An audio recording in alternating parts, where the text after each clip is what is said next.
Academic Maths Nursery 4 Plus, page 16.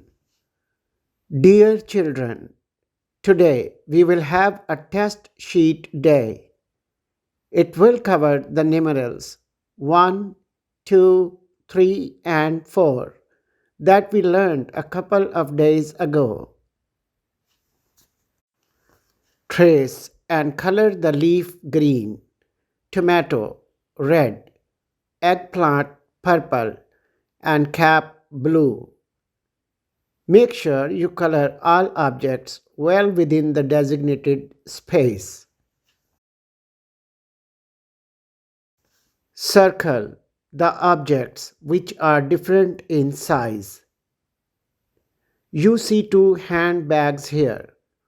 One is small while the other bag is big in size.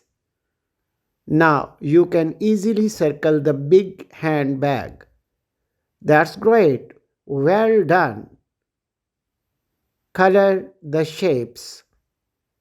Ask your teachers or parents to help you fill in colors in all shapes.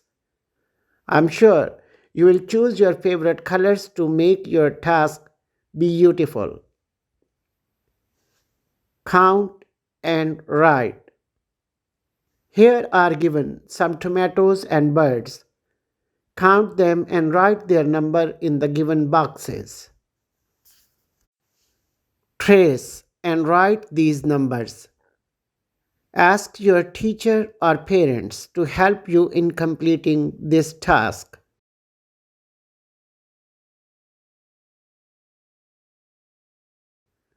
Well done. You have been outstanding with these activities. Dear teachers, help the children with all activities. Help them pronounce and write the numbers properly. Encourage the promising children and clap for them. Use other interactive techniques to teach numbers to the children. Have a nice day.